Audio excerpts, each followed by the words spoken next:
மயிலாடுதுறையில் யாருமே எதிர்பார்க்க முடியாத ஒரு சம்பவம் நடந்திருக்கு ஸ்ட்ராங் ரூமில். அதாவது ஏப்ரல் 23 எலெக்ஷன் முடிஞ்சோன்னா அந்த இவிஎம்லாம் இருக்கு இல்லையாங்க, அந்த இவிஎம்லாம் வந்து ஒரு இடத்துல வந்து ஸ்டோர் பண்ணி வைப்பாங்க. தமிழ்நாட்டில் அந்த மாதிரி 62 ஸ்ட்ராங் ரூம்னு ஒன்று கிரியேட் பண்ணியிருக்காங்க. அதில் வந்து அந்த இவிஎம், விவிபேட்டு, அந்த எல்லா கம்ப்ளீட் அந்த எலக்ட்ரானிக் ஓட்டிங் பேலட் எல்லாத்தையுமே ஒரு இடத்துல ஸ்டோர் பண்ணி வைக்கிறாங்க. இந்த மாதிரி தமிழ்நாட்டில் 62 இடம் இருக்கப்ப அந்த இடத்த வந்து ஸ்ட்ராங் ரூம்னு பேர் வச்சிருக்காங்க. அந்த ஸ்ட்ராங் ரூம்க்கு வந்து 4 லேயர் பாதுகாப்புன்னு சொல்லிட்டு எலெக்ஷன் கமிஷன் ஆஃப் இந்தியா சொல்லியிருக்காங்க. அதை வந்து அதாவது நிறைய பொலிட்டிக்கல் பார்ட்டிலாம் இருக்கியா இல்லையா தமிழ்நாட்டில், அந்த தமிழ்நாடு இருக்க எல்லா பொலிட்டிக்கல் பார்ட்டியும் ஒரு ரூம்ல உட்காந்து ஸ்ட்ராங் ரூம்ல என்னதான் நடக்குது அப்படின்றத வந்து அவங்க வேடிக்கை பார்த்துட்டே இருக்கலாம்.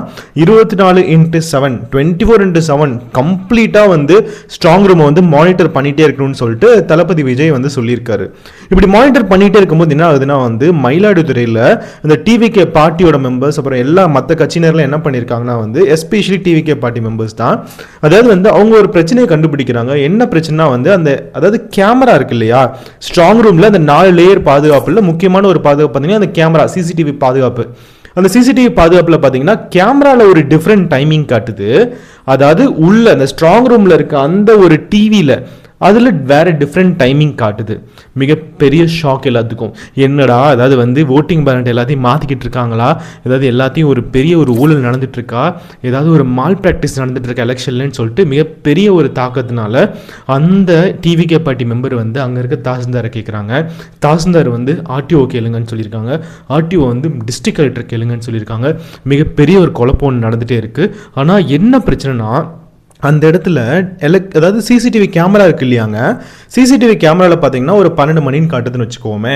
அதாவது சிசிடிவி கேமராவில் 12 மணின்னு காட்டுது. அந்த ரெக்கார்டர் அந்த டிவியில் இருக்க அந்த டைமிங் இருக்கும் பார்த்தீங்களா, அதில் பார்த்தீங்கன்னா வந்து 9 மணின்னு காட்டுது. மிகப்பெரிய ஒரு டைம் லேக். எல்லாத்துக்கும் மிகப்பெரிய குழப்பம். உள்ளே என்ன தான் நடக்குது, சீல் வச்சிருக்க ரூமில் யார் தான் உள்ளே இருக்கா அப்படின்னு ஒரு மிகப்பெரிய குழப்பத்தில் ஒரு பெரிய கலவரமே நடந்துருச்சு. இந்த வீடியோ முழுசாக பாருங்கள். இந்த வீடியோவில் மிகப்பெரிய ஒரு பதில் வந்து உள்ளே இருக்குது. இதில் டெக்னாலஜிக்கல் ரிலேட்டடாக ஒரு சில இது இருக்குது. அதாவது இந்த வீடியோ டீட்டெயிலாக பொறுமையாக பாருங்கள். வீடியோக்குள்ளே போகிறதுக்கு முன்னாடி நம்ம சேனலை லைக் பண்ணுங்கள், நம்ம சேனலை சப்ஸ்கிரைப் பண்ணுங்கள், இந்த வீடியோவை உங்கள் ஃப்ரெண்ட்ஸ்க்கு எல்லாத்துக்கும் ஷேர் பண்ணுங்கள். வாங்க வீடியோக்குள்ளே போகலாம். ஃபஸ்ட்டு விஷயம் நான் என்ன சொல்கிறதுனா வந்து ஐபி கேமரா. அதாவது ஐபி கேமரான்றது வந்து அந்த சிசிடிவி கேமரா தாங்க. அந்த சிசிடிவி கேமரா இருக்கு இல்லையா, அது வந்து ஸ்ட்ராங் ரூமில் நிறைய இடத்துல வச்சுருப்பாங்க. அந்த ஐபி கேமரான்றது வந்து ஒரு சாதாரண ஒரு டிவைஸ் மட்டும் கிடையாதுங்க. அதாவது ஐபி கேமராவில் பார்த்தீங்கன்னா வந்து உள்ளேயே ஓஎஸும் இருக்கும், உள்ளேயே வந்து பிஐஓஎஸ் இருக்கும். அது நான் என்னன்றது இன்னும் தெளிவாக சொல்கிறேன். அந்த ஐபி கேமரான்றது வந்து எப்படி ஃபங்க்ஷன் ஆகும்னு பார்த்தீங்கன்னா ஒரு சின்ன ஒரு கம்ப்யூட்டர் மாதிரி.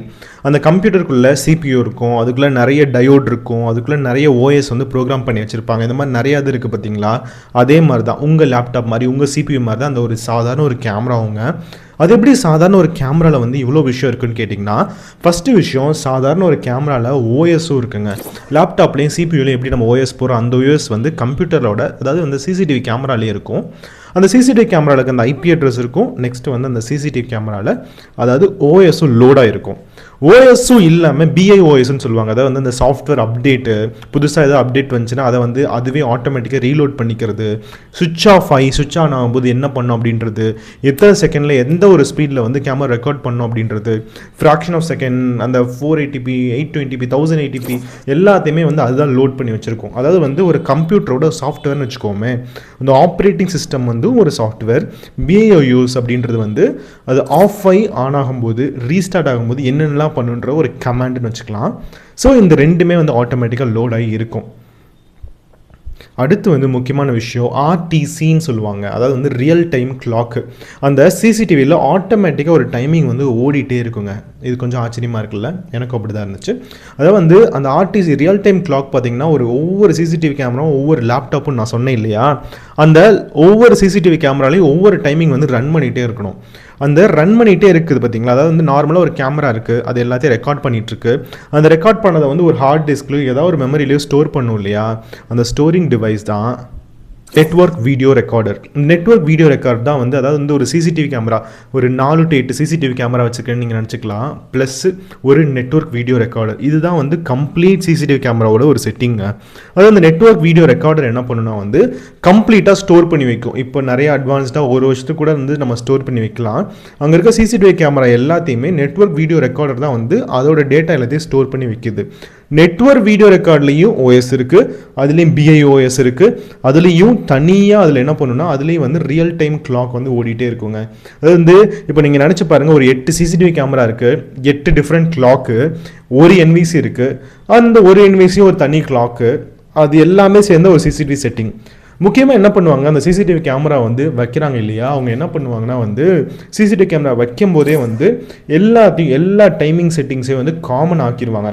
அதாவது இந்தியாவில் எப்படி +5:30 GMT கிரீன்விச் மெரிடியன் டைம் அது எல்லாமே காமனாக இருக்குது இல்லையாங்க, அதே மாதிரி CCTV கேமரா இன்ஸ்டால் பண்ணுறவர் பார்த்தீங்கன்னா இது எல்லாத்தையும் ஒரே இதில் நெட்வொர்க் வந்து கனெக்ட் பண்ணி வைக்கணும். அதுவுமே ஒரு 5 நிமிஷத்து வேலை தான். அதை வந்து அந்த CCTV கேமரா இன்ஸ்டால் பண்ணும்போது இல்லை அதை வந்து திரும்ப ஒரு வாட்டி செக் பண்ணும்போது அந்த டைமிங்லாம் கண்டிப்பாக அவங்க செக் பண்ணியிருந்துருக்கலாம். ஆனால் அவங்க செக் பண்ணலை. செக் பண்ணாதனால என்ன ஆகுதுன்னா, அதாவது கரண்ட்டு போகும்போதும் ஒரு இன்வெர்ட்டரில் ஓடும் போதும் இந்த இடத்துல டிஃப்ரெண்ட் டைமாக, அதாவது வந்து இந்த இடத்துல வந்து டிவிக்கு மெம்பர்லாம் கேட்கும்போது என்ன சொல்லியிருக்காங்க தாசில்தார், அவங்களுக்கு தெரியாமல் சொன்னாங்களா இல்லை என்ன சொல்கிறாங்கன்னு தெரில. அதாவது வந்து ஒரு இடத்துல வந்து இன்வெர்ட்டரில் ஓடிட்டுருக்கு, ஒரு இடத்துல வந்து கரண்ட்டில் ஓடிட்டுருக்கு, கரண்ட் ஆஃப் ஆகி இந்த இடத்துல வருது, இன்வெர்ட்டர் வந்து ஆஃப் ஆகாமல் ஓடிக்கிட்டே இருக்குது அப்படின்ற ஒரு குழப்பமான ஒரு பதிலையும் சொல்லியிருந்திருக்காங்க. ஸோ இதனால் என்ன நடக்குதுன்னா, அவங்க டிவிக்கே பார்ட்டி மெம்பர்லாம் வந்து எதிர்த்து கேள்வி கேட்குறாங்க, அந்த இடத்துல போலீஸ் வராங்க, நிறைய ஒரு கலவரம்னு ஒன்று நடக்குது. இந்த தமிழ்நாட்டில் இருக்க எல்லா மக்களுக்கும் ஒரு மிகப்பெரிய அதிர்ச்சி ஒன்று நடக்குது, மயிலாடுதுறையில் ஏதோ ஒன்று நடக்குதுப்பா அப்படின்னு. ஆரம்பத்திலேயே வந்து மயிலாடுதுறையில் அந்த ஒரு அந்த நியர்பை ரீஜன்லாம் பார்த்தீங்கன்னா நிறைய கலவரம் நடந்துக்கிட்டே தாங்க இருக்குது. என்னன்னா வந்து திடீர்னு ஒருத்தர் வந்து கத்தி எடுத்து எனக்கு போலீஸ் காக்கி சட்டையை பார்த்தாலே பிடிக்காது, யாராக இருந்தாலும் கொடுத்துவேன், எவனாக இருந்தாலும் விட்டுவேன் அப்படின்லாம் சொல்லிட்டு இருந்திருக்காரு. ஒரு போலீஸை வெட்டவும் செஞ்சுட்டாரு, அதுவும் மயிலாடுதுறையில். அதே மாதிரி அந்த இடத்துல போராட்டமும் நடந்துச்சு. அதாவது வந்து நிறைய பேர் குரூப்பாக இருந்தனால வந்து தடியடி நடத்தணும்னு சொல்லிட்டு இன்னொரு ஒரு சின்ன ஒரு ப்ரொட்டஸ்ட்டும் நடந்துச்சு. அதுக்கப்புறம் இந்த ஒரு பிரச்சனை. இதுக்கெல்லாம் யாருங்க காரணம்னு கேட்டிங்கன்னா வந்து அதாவது வந்து CCTV இன்ஸ்டால் பண்ண நபர்கள் தான். அதே மாதிரி அந்த இடத்துல தாசில்தாரே இருந்தாலும் அதாவது இவ்வளோ டைமிங்கை வந்து காமனாக பார்க்குறாங்க அப்படின்றது வந்து மிகப்பெரிய ஒரு கேள்விக்குறி தான். அவங்க நோக்கம் எல்லாமே வந்து ஸ்ட்ராங் ரூமில் மட்டும்தான் இருக்கும். ஸோ இப்போ உண்மையாலுமே ஸ்ட்ராங் ரூமில் மால் ப்ராக்டிஸ் நடந்துச்சா இல்லையான்னு கேட்டிங்கன்னா கண்டிப்பாக நடக்கலை. மால் ப்ராக்டிஸ் நடக்க வாய்ப்பே கிடையாது. ஏன்னா அவங்க CCTV கேமராவில் அவங்க ஒரே டைமிங்கை மட்டும்தாங்க மேப் பண்ணல, மற்றபடி அந்த இடத்துல எந்த பிரச்சனையும் கிடையாது. அப்போ டிவிக்கு இவ்வளோ பெரிய விஷயத்தை பண்ணியிருக்கே, டிவிக்கே வந்து இவ்வளோ கேள்விக்குறி ஆக்கியிருக்கே, இவ்வளோ பெரிய கொஷினை கேட்டிருக்கே அப்படின்னு கேட்டிங்கன்னா ஒரு மிகப்பெரிய அதாவது மிகச்சிறந்த ஒரு எலெக்ஷன் அந்த ஸ்ட்ராங் ரூம் அப்சர்வராக டிவிக்கு இருக்காங்கிறத நம்ம கிளாப்ஸ் பண்ணி ஆகணும். இது கண்டிப்பாக இருக்கணும், இவ்வளோ தூரம் காஷியஸாக இருக்க தான் செய்யணும். கண்டிப்பாக இந்த ஒரு நிகழ்வு நடந்தது மிகச்சரியானது. அதே மாதிரி நிறைய மக்கள் வந்து நிறைய விஷயத்தை கன்ஃபியூஸ் பண்ணிகிட்டே இருந்திருக்காங்க. அதுக்காக தான் இந்த ஒரு கிளாரிஃபிகேஷனுக்காக தான் இந்த ஒரு வீடியோ. திரும்ப வேறு ஒரு வீடியோவோட திரும்ப நான் உங்களை வந்து சந்திக்கிறேன். நம்ம சேனல் லைக் பண்ணுங்கள், சப்ஸ்கிரைப் பண்ணுங்கள். இந்த வீடியோவை உங்கள் ஃப்ரெண்ட் இன்னும் கிளாரிட்டி வேணும்னா அவங்களுக்கு இந்த வீடியோவை ஷேர் பண்ணுங்கள். மிக்க நன்றி.